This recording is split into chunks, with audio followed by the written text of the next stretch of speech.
During Wednesday's Senate Environment and Public Works Committee hearing, Senator Mark Kelly spoke in support of the Protection of Motorsports Act, which would protect amateur racers from EPA regulations.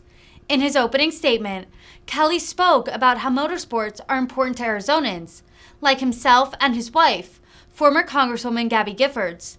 Kelly questioned professional racer Antron Brown about the importance of the bill. Kelly also questioned another witness who opposed the bill, asking what it would take for him to support the legislation. Thank you, Senator Whitehouse. And Senator Kelly, you're next. Welcome. Thank you, Mr. Chairman. I've got questions for both Mr. Brown and Mr. Walk. 14 questions, so we're going to go quickly, short answers, yes and no. But Mr. Brown, I'm trying to remember, did we meet at the track in Chandler, Arizona, or was it in Texas, or where was it? I believe we met in Texas, in Right. Houston, and I went to NASA Center. Oh, And I got I to may, drive I it may have over. taken you in the simulator with Bob Tasman, Yes, maybe. and I landed the space shuttle. You Bob did. didn't. You landed the space. Let me clarify. You landed the space shuttle simulator. Yes, not the real space shuttle, the space shuttle simulator. All right. Well, I want to congratulate you on your. I saw that your best time and your best speed was at the track in Chandler, Arizona. So Yes, sir. congratulations on that. Thank you. I've got 6 questions for you, 8 for Mr. Walk in less than 4 minutes. So, Okay. in your testimony, you discussed how in your early days of racing, you converted a street legal motorcycle into a racing vehicle. You said it was used from a junkyard. How much cheaper was buying that vehicle as compared to purchasing a bike built for racing? For racing, I would say probably I built that bike for $5,000, and a race vehicle of that nature would have been probably over $50,000. And since this bike was used for racing, did you register your bike with DMV and get insurance for it? No, sir. So no insurance, no registration. As you know, some have raised concerns that there are bad actors out there who will buy a device built to be used for racing, but then will install it on a car that they use to drive on city streets. Do you believe that there are ways, such as asking a driver to show that they've canceled their vehicle's registration, which could help sellers and mechanics easily know that they're only selling parts to drivers for legitimate racing reasons?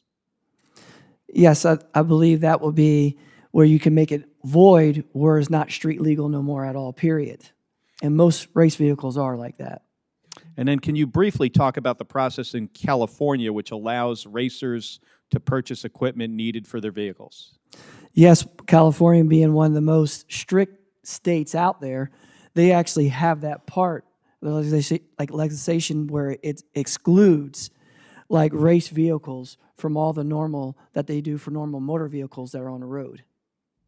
And I understand that there are some devices sold today which allow drivers to turn off and on and off the emissions control in a vehicle, or there are devices programmed to trick the computer when the vehicle has its emissions tested. Can you think of any reason that a racer might need a device that has these features?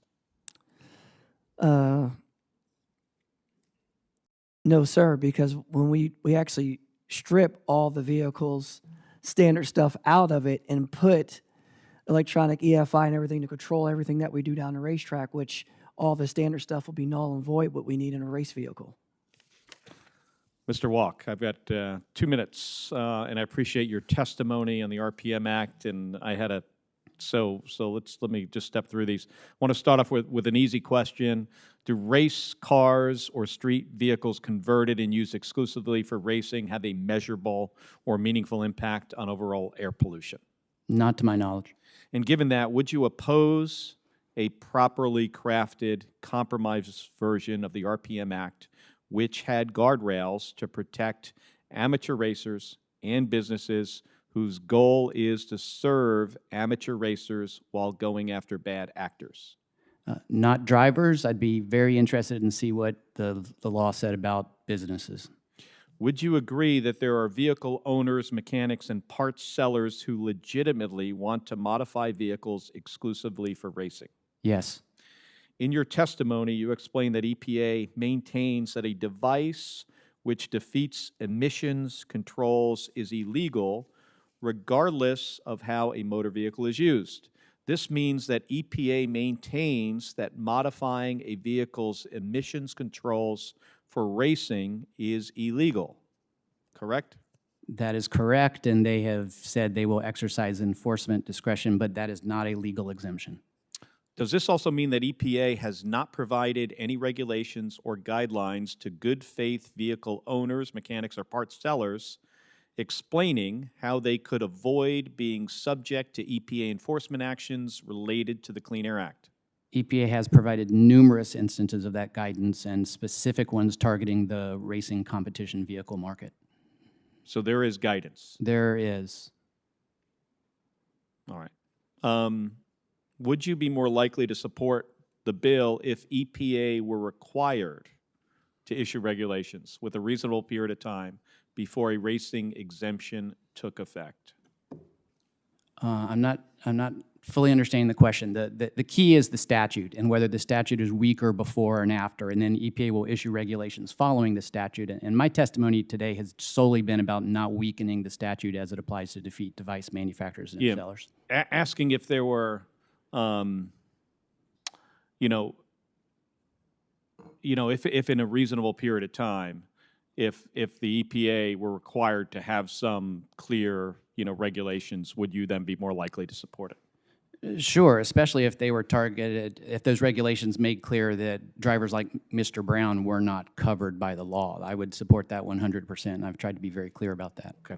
And would you be more likely to support the bill if EPA were required to, in implementing regulations, describe documentation needed to ensure a vehicle would be used exclusively for racing?